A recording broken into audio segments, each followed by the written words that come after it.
안녕하세요. KB국민은행의 피노스 기반 아마존 EKS 최적화 세션에 오신 여러분들 환영합니다. 저는 AWS 프로페셔널 서비스에서 데브옵스 컨설턴트로 일하고 있는 류한진이라고 합니다. 만나서 반갑습니다. 오늘 이 자리에서는 KB국민은행의 클라우드 플랫폼 본부의 안진모 님도 함께하고 계십니다. 우리는 오늘 금융산업에서 피노스가 적용되어 성공적으로 클라우드 비용 최적화를 수행하고 있는 KB국민은행의 사례를 공유드리려 합니다. 이번 세션은 크게 세 가지 부분을 나눠줍니다. 먼저 피노스의 개념과 중요성에 대해 설명드리고, 이어서 컨테이너 워크로드를 실행할 때 사용되는 대표적인 서비스인 아마존 EKS에서 어떻게 피노스를 접목시킬 수 있는지에 대해 살펴보겠습니다. 마지막으로 KB국민은행의 실제 사례를 통해 아마존 EKS의 비용 최적화 전략에 대해 자세히 알아보겠습니다. 이번 세션을 통해 여러분들은 워크로드 비용 최적화에 직접적으로 적용하실 수 있는 인사이트를 얻으실 수 있을 것입니다. 자, 그럼 시작해 보겠습니다. 피노스란 무엇일까요? 피노스, 즉 파이낸셜 오퍼레이션은 클라우드의 경제성을 관리하고 예상치 못한 지출을 방지하는 분야입니다. 특히 금융권에서는 비용 관리와 규제 준수가 매우 중요하기 때문에 피노스의 역할이 매우 크다고 할 수 있습니다. 피노스는 단순히 비용을 줄이는 것이 아니라 클라우드의 투자 가치를 최대화하는 것을 목표로 합니다. 예를 들어 고객 서비스의 품질을 유지하면서도 운영 비용을 최적화하는 방법을 찾는 것이 피노스의 주요 과제가 되겠습니다. 피노스는 지속적인 개선 과정을 통해 이루어지며, 이를 피노스 플라이휠이라고도 부를 수 있을 것 같습니다. 이 과정은 크게 네 가지 단계로 구성되는데요. 첫 번째로 측정과 책임 부여 단계입니다. 여기서는 비용과 사용량을 모니터링하고 각 부서나 프로젝트에 정확히 비용을 할당합니다. 또한 효율성을 측정할 KPI를 설정하게 되겠습니다. 다음 단계는 비용 최적화 단계입니다. 이 단계에서는 비용 효율적인 아키텍처를 설계하고 불필요한 리소스를 제거하며 최적의 구매 옵션을 선택하겠습니다. 세 번째 단계는 계획과 예측인데요. 여기서는 미래의 클라우드 사용과 비용을 예측하고 워크로드 비용을 추정하며 클라우드 투자의 비즈니스 가치를 정량화하겠습니다. 마지막은 클라우드 재무 운영 단계입니다. 이 단계에서는 조직 전체의 이해관계자들이 비용에 대한 공통된 이해를 가질 수 있도록 하며 비용 관리를 위한 가드레일을 구축하고 피노스 프로세스와 도구를 지속적으로 개선합니다. 이 네 단계는 순차적으로 순환되어 반복되며 각 단계에서 얻은 인사이트가 다음 단계의 개선안에 반영이 되겠습니다. 자, 그러면 아마존 EKS와 피노스의 관계에 대해 살펴보도록 하겠습니다. 아마존 EKS는 관련 쿠버네티스 서비스로 많은 금융기관들이 컨테이너 기반 워크로드를 쿠버네티스에서 실행하는 데 사용하고 있습니다. 우리가 피노스에서 아마존 EKS를 적용하기 위해선 먼저 아마존 EKS의 비용 구조를 이해하실 필요가 있겠는데요. 아마존 EKS의 비용 구조는 크게 클러스터를 관리하기 위한 컨트롤 플레인의 비용과 워크로드를 실행하기 위해 데이터 플레인 비용을 나눌 수 있을 것 같습니다. 컨트롤 플레인은 실행되는 클러스터별 시간당 0.1달러의 고정 비용이 발생합니다. 이외에 워크로드가 실행되는 노드인 EC2 인스턴스나 파게이트와 같은 컴퓨팅 비용, 네트워크 비용, 그리고 모니터링과 로깅과 같은 관찰 가능성 비용이 발생하는데요. CNCF 자료에 따르면 일반적으로 워크로드, 즉 컴퓨팅 비용이 아마존 EKS 전체 비용의 약 80%를 차지한다고 합니다. 이 말은 아마존 EKS의 비용 최적화는 바로 워크로드, 즉 컴퓨팅 최적화가 핵심이라고 할 수 있겠습니다. 그 결과 아마존 EKS에서의 비용 최적화 전략은 크게 네 가지로 나눌 수 있겠습니다. 첫째로 규모 최적화입니다. 쿠베코스트나 카펜터와 같은 도구를 활용하여 실제 워크로드 크기에 맞도록 리소스 용량을 최적화해야겠습니다. 둘째로 오토 스케일링의 적용입니다. HPA나 캐다 그리고 카펜터를 활용하여 워크로드 크기 변화에 따라 자동으로 확장하고 축소되는 유연한 아키텍처를 만들 수 있겠습니다. 셋째로 효율적인 구매 옵션을 선택하는 것입니다. 세이빙 플랜이나 스팟 인스턴스 등 워크로드 특성에 따라 선택하여 적용하게 되면 상당한 비용 절감 효과를 얻을 수 있을 것입니다. 마지막으로 비용 효율적인 하드웨어를 선택하는 것입니다. AWS 그래비턴 프로세스를 사용하시게 되면 동급의 X86 대비 인스턴스당 최대 20%의 비용 절감 효과를 볼 수 있겠습니다. 이러한 전략들은 서로 유기적으로 연결되어 있으며 여러분들의 금융 서비스의 특성에 맞게 선택되어 적용이 필요하겠습니다. 자, 이 컨테이너 리소스 최적화는 규모 최적화의 핵심이라고 할 수 있겠는데요. 이는 각 컨테이너, 즉 워크로드에 적절한 CPU와 메모리 리소스를 할당하는 것을 의미합니다. 이렇게 이 컨테이너가 조정되어야 실제로 비용을 발생시키는 노드의 비용도 최적화될 수 있겠습니다. 여기서 중요한 개념은 리퀘스트와 리밋입니다. 리퀘스트는 컨테이너가 보장받는 최소 리소스량이고 리밋은 사용할 수 있는 최대 리소스량이라고 할 수 있겠는데요. 예를 들어 CPU 리퀘스트가 250ml이고 리밋이 500ml다. 이 경우 컨테이너는 최소 0.25 CPU 코어를 보장받으며 최대 0.5 코어까지 사용할 수 있겠습니다. 이러한 값을 적정하게 설정하시는 것이 중요하겠는데요. 너무 낮게 설정하면 성능 문제가 발생할 수 있고 너무 높게 설정하면 리소스 낭비가 발생할 수 있기 때문입니다. 2023년 모니터링 서비스인 시스디그에서 발행한 리포트에 따르면 컨테이너의 리퀘스트로 설정한 값보다 평균적으로 CPU는 69%나 메모리는 18%를 사용하지 않다고 합니다. 우리는 성능과 사용량 패턴을 고려하여 이를 세밀하게 조정해야 합니다.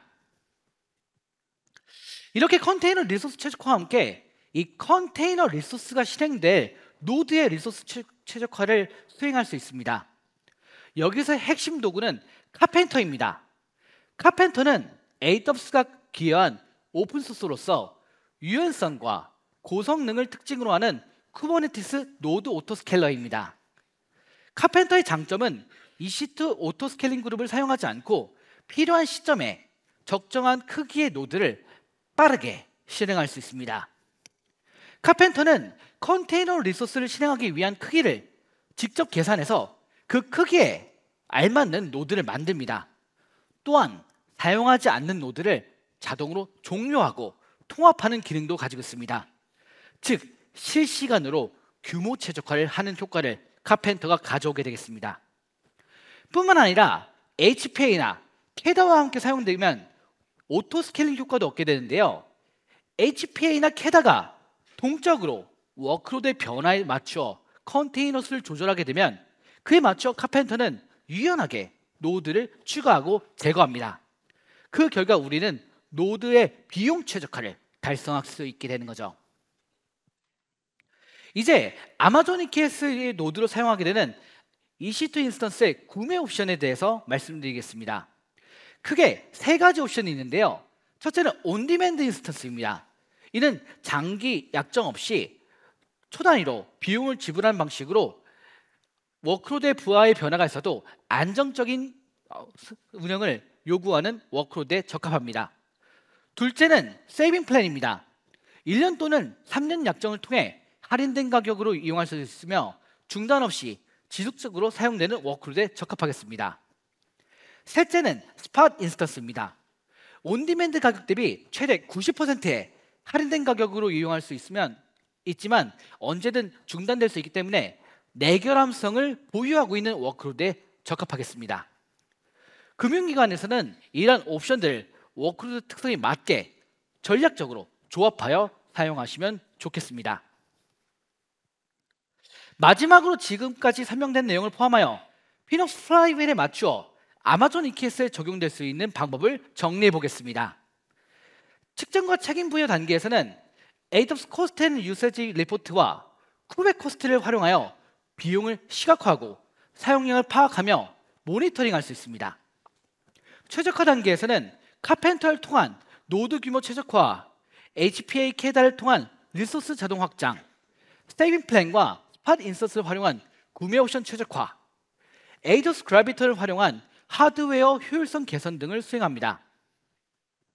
계획화 예측 단계에서는 AWS 컨트롤 타워로 거버넌스를 적용하고 AWS 버젯을 통해 예산 기반 비용 관리를 수행할 수 있습니다. 마지막으로 클라우드 재무 운영 단계에서는 리소스 쿼터로 컨테이너 리소스를 제한하고 AWS 프라이싱 칼큘레이터로 예상 비용을 계산할 수 있습니다. 이런 전략들은 단순히 나열된 것이 아니라 지속적인 개선의 사이클로서 작동해야 합니다. 이상으로 아마존 EKS와 피노스에 대한 설명을 마치겠습니다. 다음으로 KB국민은행의 실제 사례를 통해 이러한 전략들이 어떻게 적용되었는지 살펴보도록 하겠습니다. 감사합니다. 네, 안녕하세요. 오늘 발표를 맡게 된 KB국민은행 클라우드 플랫폼부 안진모 대리입니다. 저는 오늘 KB국민은행에서 AWS와 함께 진행한 피노프스 여정에 대해서 간략하게 설명드리고 올해 가장 중요하게 진행했던 EKS 비용 최적화에 대해서 상세하게 설명드리도록 하겠습니다. 먼저 저희 KB국민은행은 2018년부터 AWS와 함께 클라우드 여정을 시작했는데요. 마이데이터, FCC, 부동산, 리브 모바일 등 현재 약 30가지가 넘는 서비스에 대해서 AWS를 활용하여 운영 중에 있습니다. 그런데 여기서 한 가지 짚고 넘어갈 점이 있는데요. 클라우드를 사용하면서 AI와 같은 신기술도 활용하고 고객의 요구사항에 민첩하게 대응할 수 있는 능력도 갖추게 되었지만 클라우드를 많이 사용하면 사용할수록 클라우드를 사용하게 되는 사용료도 같이 증가하게 되어서 이제는 클라우드 비용을 얼마나 효율적으로 관리하느냐가 기업의 핵심 역량이 되고 있다고 생각합니다. 그래서 저희는 2023년 1월 부서 내 클라우드 비용 효율화를 추진하기 위한 피노프스 파트를 구성하였고 클라우드 비용 최적화를 진행하기 위한 여정이 시작되었습니다. 그리고 이 피노프스 파트의 여정을 AWS와 함께 진행했는데요. AWS에서는 고객사의 비용 최적화를 위한 다양한 프로그램을 제공하고 있습니다. 첫 번째로 CFM입니다. CFM은 AWS에서 제공하는 클라우드 재무관리 서비스로 약 6주간 고객사와 함께 클라우드 비용 최적화에 대한 개념부터 어떤 것들을 적용해야 비용 최적화를 할 수 있는지 기초적인 과정에 대해서 배울 수 있는 프로그램입니다. 두 번째로 SBR입니다.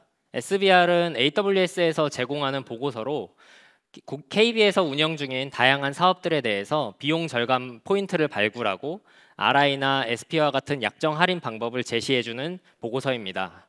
그래서 저희는 매월 1회 AWS와 함께 SBR을 진행하면서 사업별 비용 절감 방안을 발굴하고 적용하고 있습니다. 세 번째로 WAR, 와르입니다.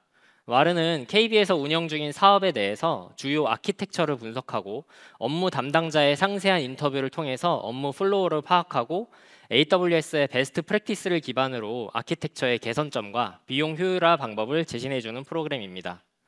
그래서 저희는 AWS와 함께 CFM, SBR, 와르와 같은 프로그램을 진행하면서 클라우드 비용 효율화의 기초적인 관점부터 실전 적용에 이르기까지 포괄적인 접근을 할 수 있었습니다. 그래서 저희는 2023년도에 이러한 프로그램들을 바탕으로 클라우드 자원의 최적화, 스케줄링 정책의 적용, 그리고 RISP와 같은 약정 할인의 적용을 통해서 클라우드 비용 최적화를 위한 첫걸음을 시작했습니다. 그 결과 저희는 2022년도 12월에 대비해서 23년도 상반기에 약 30% 이상의 비용을 절감할 수 있는 효과를 거두었습니다. 심지어 23년도에는 신규 IT 사업들이 계속해서 AWS에 추가되면서 컴퓨팅 자원이 계속 늘어나고 있었음에도 불구하고 이러한 비용 최적화를 거둘 수 있었습니다. 그래서 저희는 피노프스를 시작한 지 1년도 안 되는 기간 만에 이러한 비용 효율화를 달성하면서 더욱더 할 수 있다는 자신감을 가질 수 있었습니다. 그리고 올해 저희는 23년도에 달성한 성과를 넘어서 조금 더 기술적인 접근을 통해서 비용 효율화를 추진하기 위해서 다음과 같은 목표를 설정하고 진행했습니다. 첫 번째로 백업 로깅에 대한 비용을 최적화하는 것, 그리고 두 번째로 그라비톤 프로세서를 적용해서 비용을 최적화하는 것, 마지막으로 EKS 비용 최적화입니다. 백업 비용 최적화에 대해서는 백업 정책에 의해서 생성된 백업들을 분석해서 중복된 백업이 진행되거나 아니면 미사용된 불필요한 백업이 있는 경우 이를 비용 최적화하는 걸 진행했습니다. 예를 들어서 기존에는 OS의 주요 정보들이 담겨져 있는 루트 볼륨에 대한 백업과 어플리케이션의 데이터가 담겨져 있는 데이터 볼륨에 대한 백업을 같이 진행하고 있었는데요. 저희가 사업부서랑 협의해서 불필요한 데이터, 어플리케이션 데이터들을 가지고 있는 것들은 백업이 필요하지 않다고 판단을 하고 일부 데이터 볼륨은 백업 정책에서 제외를 하면서 필요한 부분만 백업하고 약 43%의 비용을 절감할 수 있었습니다. 두 번째는 로그 비용 최적화입니다. 저희는 클라우드 와치 로그를 사용하고 있었는데요. 클라우드 와치는 다들 아시겠지만 인프라의 모니터링을 할 수 있는 툴입니다. 그래서 클라우드 와치에 대한 비용은 클라우드 와치로 로그를 전송하는 데 드는 비용과 전송된 로그들이 클라우드 와치에 보관되는 비용으로 나눌 수 있는데요. 저희는 여기서 로그를 전송하는 데 드는 비용, 즉 폰로그 이벤트에 대한 비용이 기가바이트당 0.76달러로 S3로 전송하는 것보다 약 2배가량 비용이 비싸다는 것을 알 수 있었습니다. 그래서 저희는 VPC 플로우 로그와 같이 조금 더 중요도가 낮은 로그들에 대해서는 클라우드 와치가 아닌 S3로 보관 로그 저장소를 변경하면서 비용을 약 70% 절감할 수 있었고, 어플리케이션에 대해서도 불필요한 로그들에 대해서는 오픈서치로 로그 저장소를 변경하면서 비용을 약 50% 절감할 수 있었습니다. 두 번째는 그라비톤 프로세서 적용입니다. 그라비톤 프로세서는 AWS에서 자체 개발한 프로세서로 ARM 아키텍처를 기반으로 해서 조금 더 가성비 있게 가격 대비 성능을 챙길 수 있는 프로세서입니다. 그래서 저희는 RDS, 오픈서치, 엘라스틱 캐시와 같은 관리형 서비스들에 대해서 그라비톤 프로세서의 전환을 진행을 했고 약 10% 저렴하게 그리고 성능은 더 뛰어나게 서비스들을 운영할 수 있었습니다.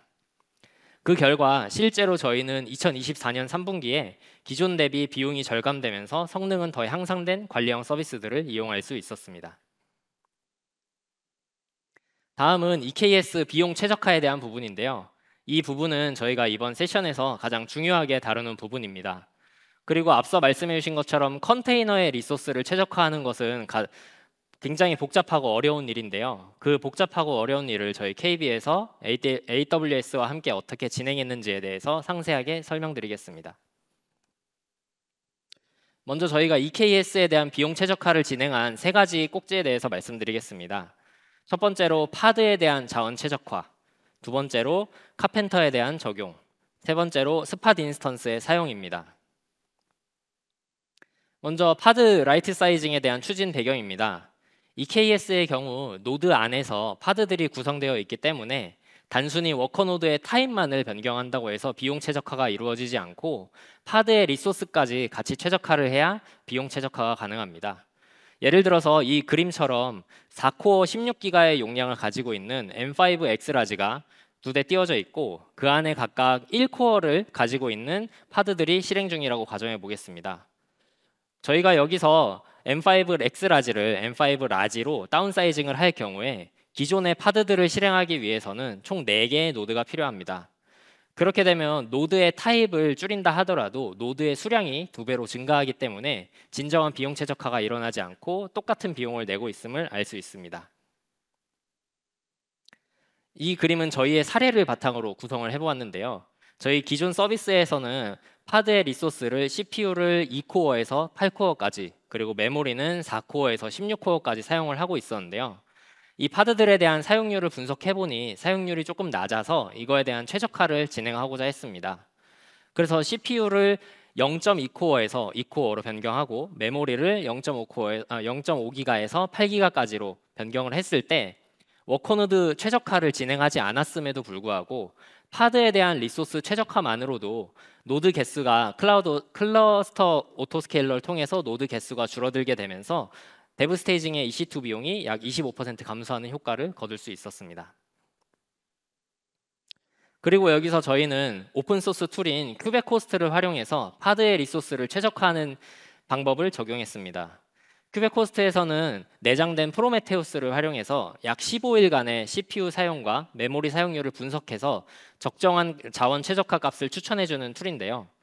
워커노드 최적화, 파드에 대한 최적화, 네트워크 최적화, 디스크 최적화까지 쿠버네티스의 다양한 자원들을 최적화할 수 있는 값을 대시보드 형태로 제공해주고 있습니다.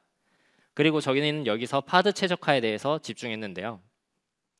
파드 최적화에 대해서는 큐브코스트에 내장되어 있는 코스트 어널리시스를 이용해서 파드의 사용량을 토대로 적절한 리퀘스트 값을 추천해줘서 저희가 직접 복잡하게 계산하지 않고도 편하게 크기를 추천받을 수 있습니다. 그리고 이때 추천받는 리퀘스트 값을 운영에 대해서 안정적으로 운영하게 되면 좀 더 보수적으로 리퀘스트 값을 추천받고, 조금 더 비용 최저가에 적극적으로 하기 위해서는 좀 더 비용 최저가에 초점을 맞춰서 할 수 있는 등 리퀘스트 최적화에 대한 알고리즘을 커스터마이징해서 자유롭게 사용할 수 있습니다. 그래서 저희는 이 큐베코스트를 은행에서 운영 중인 모든 EKS에 설치를 했고, 이를 토대로 파드에 대한 자원 최적화를 진행하고 있습니다. 다음은 카펜터 전환입니다. 저희는 EKS를 클러스터 오토스케일러, 즉 CA를 활용해서 운영하고 있었는데요. 과연 CA가 EKS를 운영하는 데 있어서 최적의 솔루션일까요? 몇 가지 특징을 알아보겠습니다. 첫 번째로 클러스터 오토스케일러에서는 노드 리소스에 대해서 단일 인스턴스 타입만 사용 가능하기 때문에 파드들의 배치 상황에 따라서 리소스 낭비가 발생할 수 있습니다. 그리고 오토스케일링 동작 방법에서도 오토스케일링 그룹을 활용하고 있기 때문에 인스턴스를 새로운 생성을 할 때 생성 속도가 비교적 느린 편입니다. 오른쪽에 그림을 예시로 들어보겠습니다.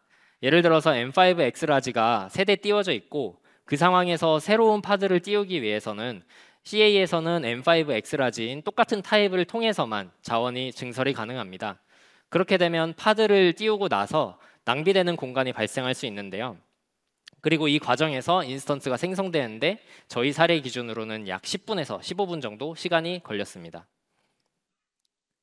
그래서 저희는 CA를 대체하기 위해서 카펜터라는 기술을 검토했습니다. 카펜터의 주요 특징에 대해서 살펴보면, 첫 번째로 노드의 생성, 삭제, 통합을 카펜터가 직접 수행하게 됩니다. 그리고 다양한 인스턴스 타입을 활용 가능해서 스팟 인스턴스도 활용이 가능하고요. 오토스케일링 그룹을 이용하는 게 아니라 EC2 API를 직접 호출하기 때문에 노드에 대한 생성 속도로 매우 빠릅니다. 이번에도 오른쪽에 그림을 예시로 들어보겠습니다. 똑같이 M5 X라지뿐만 아니라 카펜터를 활용하게 되면 C6i 라지와 같은 조금 비교적 적은 노드들도 생성할 수 있고, 그에 맞춰서 파드를 배치할 수 있습니다. 그리고 여기서 또 다시 새로운 파드가 하나 등장하게 되면 카펜터는 그 파드들을 배치할 수 있는 가장 적절한 노드를 C6i 라지라는 걸 확인하고 그 노드를 생성합니다. 그리고 만약에 시간이 지나서 그 노드들, 파드들의 사용률이 감소하면 어떻게 될까요?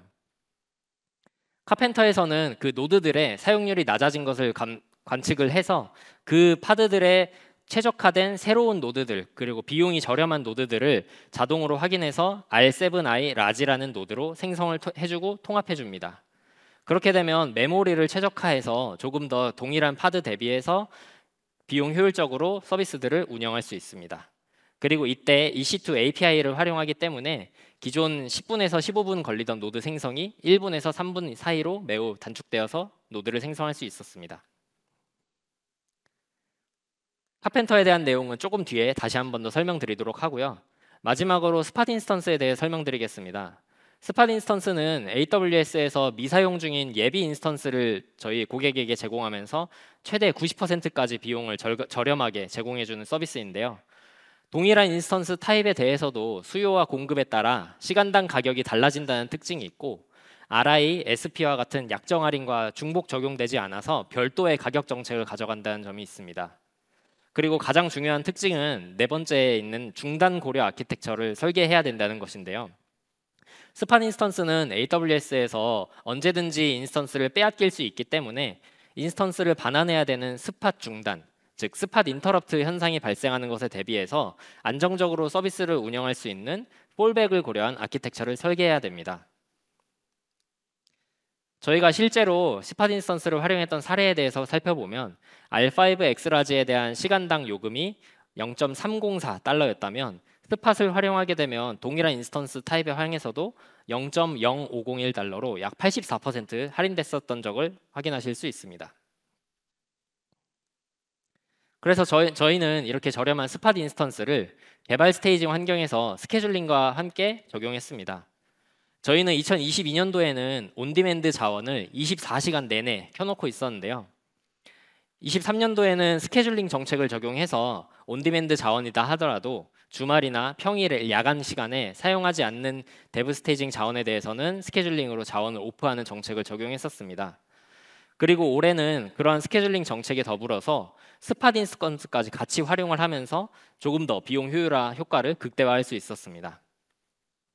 그리고 아까 말씀드린 것처럼 스팟 인스턴스를 잘 사용하기 위한 폴백 아키텍처도 설계하기 시작했습니다. 그래서 폴백 아키텍처에 대해서 조금 더 설명드리려고 하는데요. 이때 카펜터와 스팟을 같이 사용을 했습니다. 보시는 것처럼 그림과 같이 노드 그룹, 관리형 노드 그룹에 카펜터를 설치하고 카펜터가 이제 아래쪽에 노드 풀에 온디맨드 인스턴스와 스팟 인스턴스를 만들어서 사용하고 있다고 가정해 보겠습니다. 이때 갑자기 스팟 중단, 즉 스팟 인터럽트가 발생하면 어떻게 될까요?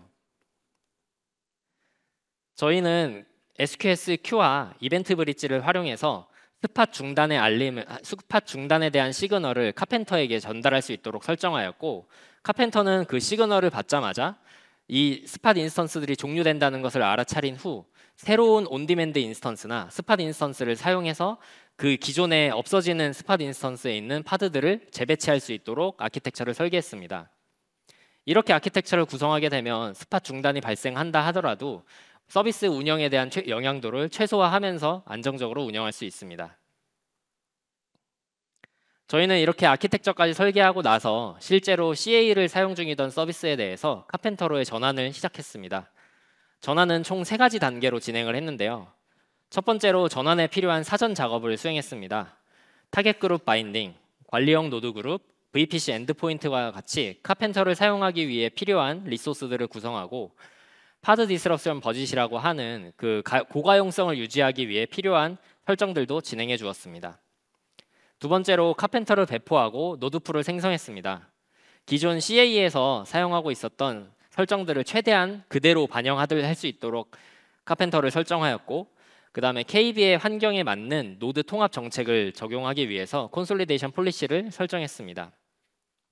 그리고 데브 스테이징 환경에서는 스팟 인스턴스를 활용해서 비용 최적화하는 데 중점을 두고, 운영에서는 스팟 인스턴스보다는 온디맨드 인스턴스를 활용하면서 운영 안정성에 초점을 맞출 수 있도록 환경별 맞춤 정책을 적용했습니다.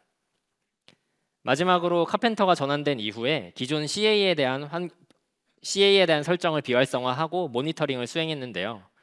CA가 구성하고 있던 노드들의 민, 맥스, 디자이어 값을 0으로 설정해서 카펜터를 통해서만 노드들이 구성될 수 있게 변경하였고, 그 다음에 워크로드에 대한 모니터링을 진행하면서 비용 절감 효과나 노드 생성 속도에 대한 개선 효과를 확인할 수 있었습니다.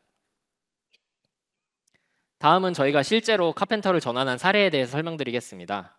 기존 C 서비스에 대해서는 저희가 CA를 통해서 R타입의 단일 인스턴스 타입만 사용을 하고 있었는데요.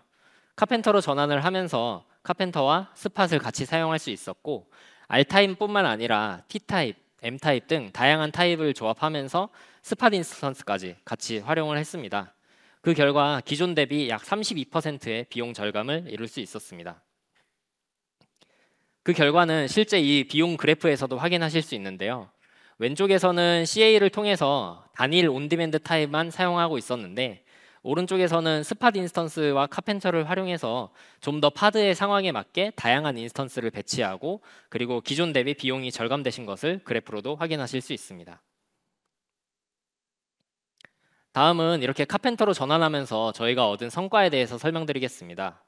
첫 번째로 카펜터 덕분에 다양한 타입의 EC2 자원을 활용하면서 파드의 상황에 따라서 적절한 크기의 노드들을 구성할 수 있게 되었고요.